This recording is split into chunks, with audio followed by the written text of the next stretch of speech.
بسم اللہ الرحمن الرحیم تبارک الذی نزل الفرقان علی عبده لیکون للعالمین نذیرا۔ اعوذ باللہ من الشیطان الرجیم، بسم اللہ الرحمن الرحیم۔ وقال فرعون ذرونی اقتل موسیٰ ولیدع ربہ انی اخاف ان یبدل دینکم او ان یظہر فی الارض الفساد۔ وقال موسى إني عذت بربي وربكم من كل متكبر لا يؤمن بيوم الحساب۔ فرعون کہنے لگا کہ مجھے چھوڑو، میں ہی موسیٰ کو قتل کر ڈالوں، اور اسے چاہیے کہ اپنے پروردگار کو پکار لے۔ مجھے ڈر ہے کہ وہ تمہارے دین کو بدل ڈالے گا یا وہ زمین میں فساد برپا کر دے گا۔ اور موسیٰ علیہ السلام نے کہا، میں ہر ایسے متکبر سے جو حساب کے دن پر ایمان نہیں رکھتا، میں پناہ لیتا ہوں اس ذات کی جو میرا بھی پروردگار ہے اور تمہارا بھی۔ فرعون نے دھمکیاں بھی دی، ڈرایا بھی، اور حتیٰ کہ قتل کا منصوبہ بھی بنایا۔ جب کسی طرح کی کوئی بن نہ پڑی تو پھر اس نے کہا کہ اب یہ کام مجھے خود ہی کرنا پڑے گا۔ تو اس نے کہا کہ وقال فرعون ذرونی، چھوڑو مجھے ذرا، یہ کام میں ہی نمٹا دوں۔ آپ نے دیکھا ہوگا یہ نقشہ وہی ہے جیسے آج کل ہم دنیا میں دیکھتے ہیں نا، دو بندوں کا ہاتھا پائی ہو جائے نا، خدا نخواستہ دو بندوں کی ہاتھا پائی ہو جائے، ظاہر ہے ایک آدمی تھوڑا تگڑا ہوگا اور ایک آدمی تھوڑا کمزور ہوگا۔ آپ نے دیکھا کہ بڑا عجیب نقشہ ہوتا ہے، تگڑے آدمی کو تو پتا ہوتا ہے کہ میں نے دو لگائی دینی ہے، لیکن جو کمزور ہوتا ہے نا اس کو لوگ اس لیے پکڑتے ہیں کہ یار اس بیچارے کو مار پڑ جانی ہے، تو اس کو پکڑنے والے زیادہ ہوتے ہیں، اور جتنا اس کو زیادہ پکڑتے ہیں تو وہ اچھل کے جاتا ہے، چھوڑو ذرا مجھے، میں اس سے کام تمام کر دوں، چھوڑو ذرا۔ حالانکہ اس بیچارے کی کرنا کچھ نہیں ہوتا۔ ہاں جی، اس کو پکڑنے والے بھی ایسے ہوتا ہے یا نہیں ہوتا، یہ میں ایسے غلط کہہ رہا ہوں، ایسے ہی ہوتا ہے، اور جتنا اس کو زیادہ پکڑ گا نا وہ اتنا زیادہ اچھلتا ہے۔ حالانکہ اس کو دل میں بھی ڈر ہوتا ہے کہ اگر انہوں نے مجھے چھوڑ دیا نا تو مجھے دو چار اور لگ جانی ہے۔ یہی سیم حال یہاں، یہی نقشہ ہے یہاں قرآن کریم میں فرعون کا حضرت موسیٰ کے بارے میں۔ اس نے اصل میں اپنی کابینہ سے، اپنے درباریوں سے مشورہ لیا کیا کرنا چاہیے، اس کا قتل کے سوا کوئی اور دوسرا چارہ کار نہیں ہے۔ تو فرعونیوں نے کہا اور درباریوں نے کہا کہ موسیٰ علیہ السلام کو قتل نہ کرو، کیوں؟ اس لیے کہ وہ حضرت موسیٰ کے معجزات دیکھ کے دل میں ڈر گئے تھے۔ انہیں پتا تھا کہ اگر خدا نخواستہ ان کے قتل کا منصوبہ بنایا، آسمان سے رب کی گرفت آ گئی، یہ تو مرے گا ساتھ میں، ہم بھی مریں گے۔ تو اس لیے انہوں نے تھوڑا انکار کر دیا۔ جب انہوں نے انکار کیا نا تو اس کے بعد یہ فرعون نے کہا ذرونی اقتل موسیٰ ولیدع ربہ، تم نے کچھ نہیں کرنا تو پھر چھوڑو۔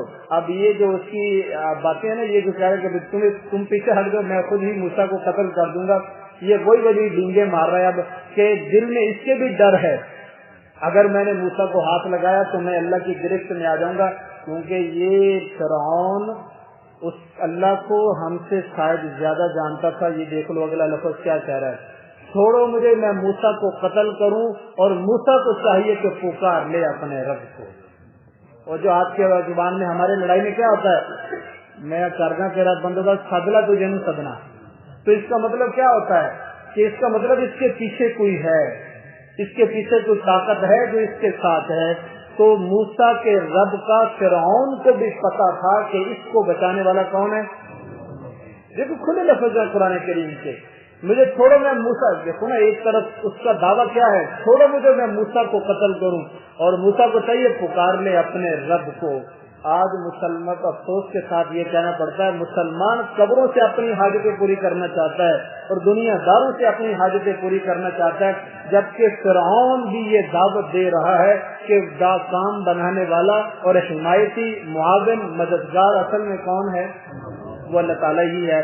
تو جب اس نے کہا نا جو چھوڑو میں موسیٰ کو قتل کروں، پھر اس کے بعد دو باتیں اس نے اور فٹافٹ درباریوں کے سامنے رکھ دی، ایک دنیاوی اور ایک دینی، دو نقصان ہے مجھے سامنے، اس لیے میں یہ باتیں کہہ رہا ہوں۔ دنیاوی میں دینی نقصان کیا ہے؟ یبدل دینکم، مجھے ڈر ہے کہ تمہارا دین نہ بدل دے، اپنی تقریروں سے، اپنے واعظ و نصیحت سے، اپنی تبلیغ سے یہ تمہارے دین کو نہ بدل ڈالے۔ بھائی وہ حالانکہ وہ کس پہ تھے؟ کفر پہ، شرک پہ، معصیت پہ، نافرمانی پہ۔ اب یہ کیوں؟ یہی کام سارے نبیوں کی قوموں نے کہا ہے۔ آپ حضرت شعیب علیہ السلام کا تذکرہ پڑھیں، یہ سورہ ہود آیت نمبر 87 میں آتا ہے۔ ان کی قوم نے کھلا کہا، قالوا یا شعیب اصلاتک تأمرک ان نترک ما یعبد آباؤنا، اے شعیب تو کیا ہمیں کہتا ہے کہ ہم اپنے آباء و اجداد کے طریقوں کو چھوڑ دیں؟ نہ، یہ کام ہم سے نہیں ہوتا، تو اپنی عبادت اپنے پاس رکھ، اپنی نماز اپنے پاس رکھ، ہم جس راستے پہ جس نہج پہ چل رہے ہیں ہمیں چلنے دے۔ اسی طریقے سے حضور پاک صلی اللہ علیہ وسلم کو اور صحابہ کو مشرکین کیا کرتے تھے؟ نعوذ باللہ، قرآن میں ہے نعوذ باللہ یہ صابی ہو گئے ہیں۔ اللہ کے نبی کو کیا کہتے تھے؟ یہ صابی ہو گئے ہیں۔ صابی کا معنی بے دین، انہوں نے اپنے بڑوں کا دین چھوڑ دیا۔ اور بڑے کس کی پوجا کرتے تھے؟ بتوں کی۔ وہ انہوں نے 360 بنا کے رکھے ہوئے ہیں، تو یہ کہتے ہیں یہ بھی ان کے پیچھے چلے، تو یہ نبیوں کے ساتھ ہوتا رہا۔ تو یہی فرعون نے کہا یہ تمہارے دین کو بدل ڈالے گا، یہ تمہارا دنیاوی نقصان ہے۔ او ان یظہر فی الارض الفساد، اور تمہارا دنیاوی نقصان یہ کہ زمین میں فساد برپا کر دے گا۔ زمین میں فساد برپا کر دینے سے مراد یہ ہے کہ یہ تمہاری قبطیوں کی حکومت ختم کر کے یہ بنی اسرائیلیوں کو تخت شاہی پہ لا بٹھائے گا، یعنی میری حکومت کا تختہ پلٹے گا اور میری جگہ پہ خود آگے بیٹھے گا۔ تو قبطی گئے اور ان کی جگہ کون آ گئے؟ بنی اسرائیل، حضرت موسیٰ علیہ السلام کی قوم۔ حالانکہ جو اس نے فساد مچا رکھے تھے ان فسادوں کا خود اسے پتہ نہیں۔ آج بھی ہم یہ دنیا میں ہمارے یہی ہوتا ہے، بندہ خود جو برا کام کرتا ہے نا اس کی پرواہ نہیں ہوتی اور دوسروں کی ایک بات پہ بڑی دھیان اور توجہ لگی ہوتی ہے کہ یہ کیا کر رہا ہے، یہ کیا کر رہا ہے۔ اب حضرت موسیٰ علیہ السلام کی دعوت، ان کی تبلیغ، ان کے بعد نصیحت، ان کا اللہ کی طرف بلانا، اس کو فرعون کیا کہہ رہا ہے؟ ان یظہر فی الارض الفساد، یہ فساد ہے۔ اب اس کا فساد دیکھو، بچوں کا قتل کرنا ہزاروں کی تعداد میں، کیا یہ فساد نہیں ہے؟ خود حضرت موسیٰ علیہ السلام کے قتل کا منصوبہ بنانا، کیا یہ فساد نہیں ہے؟ بنی اسرائیلیوں کو غلام بنا کے اس نے رکھا ہوا تھا، کیا یہ فساد نہیں ہے؟ ان پہ ظلم اور زیادتی کرتا تھا، کیا یہ فساد نہیں ہے؟ اور خود فرعون کا ربوبیت کا دعویٰ کرنا کہ میں اللہ ہوں، کیا یہ فساد نہیں ہے؟ اور کفر پہ اس کی زندگی گزر رہی تھی، کیا یہ فساد نہیں ہے؟ شرک اور معصیت کا خوگر بنا ہوا تھا، کیا یہ فساد نہیں ہے؟ اور اللہ کا سرکش اور غرور اور تکبر میں یہ زندگی گزار رہا تھا، کیا یہ فساد نہیں ہے؟ اپنے اتنے فسادوں کی پنڈ، ہمارے پنجابی میں جائے گا، اپنے فسادوں کی پوری پنڈ اس کو نظر نہیں آ رہی، ہاں جی، اور وہاں پہ حضرت موسیٰ علیہ السلام کا ایک اللہ کی طرف پکارنا، اس کو کیا کہہ رہی ہے کہ یہ زمین میں فساد مچا رہے ہیں۔ تو اللہ تعالیٰ حضرت موسیٰ علیہ السلام تک جب یہ باتیں پہنچی نا ساری، تو حضرت موسیٰ علیہ السلام نے ایک ہی بات فرمائی، ارشاد فرمایا وقال موسیٰ انی عذت بربی وربکم من کل متکبر لا یؤمن بیوم الحساب، میں ہر اس متکبر سے جو حساب کے دن پہ ایمان نہیں رکھتا، تو فرعون کا ایمان تھا بھی مرنے کے بعد اٹھنا ہے نہیں، اس نے کہا بھی دنیا میں یہ بادشاہی کر لو جیسی کہتی ہوتی ہے، ہوگا ایک کر مرنا، مرنے کے بعد اٹھنا نہیں، حساب و کتاب نہیں، جزا اور سزا نہیں، جنت اور دوزخ نہیں، میزان عدل نہیں، کچھ بھی نہیں ہے۔ تو اس لیے فرمایا کہ میں ایسے بندے سے، ایسے متکبر اور جابر سے میں نے اللہ کی پناہ لی ہے جو میرا بھی پروردگار ہے، تمہارا بھی پروردگار ہے۔ اور یہ وعدہ اللہ تعالیٰ اپنے نبی حضرت موسیٰ اور ہارون دونوں سے کر چکے ہیں۔ سورہ طٰہٰ آیت نمبر 46 کے اندر اللہ تعالیٰ یہ بات فرما چکے تھے، جب دونوں کو بھیجا نا جاؤ فرعون کی طرف جا کے اس کو دعوت دو، تو ساتھ میں یہ بھی کہا تھا قال لا تخافا، قال لا تخافا، دو بندے تھے موسیٰ اور ہارون، قال لا تخافا، ڈرنا نہیں ہے، ڈرنا نہیں ہے۔ جابر بھی ہے، ظالم بھی ہے، مخالف بھی ہے، بادشاہ بھی ہے، حکمران بھی ہے، تو ساری باتیں ہیں یا نہیں؟ تو موسیٰ علیہ السلام انسان ہی تھے نا اصل، تو نبی سے لیکن انسان لا تخافا، ڈرنا نہیں ہے، اننی معکما اسمع وارا، میں اللہ تم دونوں کے ساتھ ہوں۔ جب اللہ کہہ دے کہ میں تمہارے ساتھ ہوں تو بتاؤ پھر دنیا کی کوئی طاقت کسی کا کچھ بگاڑ سکتی ہے؟ کھلا تھا۔ اور یہ بھی ساتھ میں کہا اننی اسمع و ارا، اے موسیٰ اور ہارون جاؤ اور جا کے جو بات میں نے کہی ہے دعوت دو، ان کو تبلیغ کرو، ان کو نیکی کی بات پہنچاؤ۔ جو بات فرعون کہے گا میں اللہ سن بھی رہا ہوں، اور جو کرتوتے کر رہا ہے میں اللہ ان کو دیکھ بھی رہا ہوں، ہاں تم نے نہیں ڈرنا۔ یہ وہی جملے ہیں۔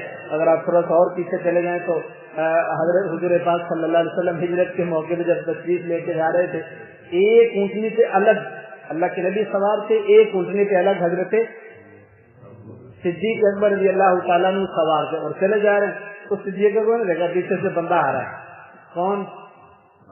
سراقہ بن مالک۔ دوڑ لگائی ہوئی اس نے، وہ 100 اونٹوں کا لالچی، اس وقت تو مسلمان نہیں تھے، اور 100 اونٹوں کی لالچ میں دوڑ لگائی ہوئی ہے اس نے پیچھے، تو صدیق کے بار بار پیچھے دیکھ رہے ہیں، بار بار پیچھے دیکھ رہے ہیں، لاگے آ گیا، آیا بھی قریب ہماری خیر میں۔ تو حضور پاک صلی اللہ علیہ وسلم نے فرمایا کیا بات ہے صدیق؟ یا رسول اللہ، پھر سے آیا کھڑا تو فرمایا کہ اذ یقول لصاحبہ لا تحزن ان اللہ معنا، جزاکم اللہ، لا تحزن ان اللہ معنا، اے صدیق گھبرا رہے، وہاں بھی دو ہیں یہاں بھی دو ہیں، وہاں بھی رب نے کہا اننی معکما، میں اللہ تم دونوں کے ساتھ ہوں، تمہارا دنیا میں کوئی کچھ نہیں بگاڑ سکتا، اور یہاں بھی دو ہیں، ایک نبی ہے اور دوسرا صدیق ہے۔ تو رب نے حضرت حضور پاک صلی اللہ علیہ وسلم نے فرمایا صدیق گھبرانے کی ضرورت نہیں ہے، اللہ ہم دونوں کے ساتھ ہے، اللہ ہم دونوں کے ساتھ ہے، نہ تیرا کچھ بگاڑ سکیں گے نہ میرا کچھ بگاڑ سکیں گے۔ ان آیات میں اللہ تعالیٰ نے تعلیم ارشاد فرمائی ہے کہ دنیا میں کوئی بھی کسی زمانے کے اندر بھی اپنے نبی کی تعلیمات کے اوپر جو چل کے زندگی گزارے گا انشاءاللہ تعالی اللہ تعالیٰ کی مدد ہمیشہ اسی کے ساتھ رہے گی۔ اللہ تعالیٰ سمجھنے کی عمل کی توفیق عطا فرمائے۔ وما علینا الا البلاغ المبین۔ بسم اللہ الرحمن الرحیم، الحمد للہ رب العالمین والعاقبۃ للمتقین والصلاة والسلام علی سید الانبیاء والمرسلین۔ ربنا آتنا فی الدنیا حسنہ وفي الآخرة حسنة وقنا عذاب النار۔ ربنا ظلمنا أنفسنا وإن لم تغفر لنا وترحمنا لنكونن من الخاسرين۔ صلى الله تعالى على خير خلقه محمد وعلى آله وأصحابه أجمعين برحمتك يا أرحم الراحمين۔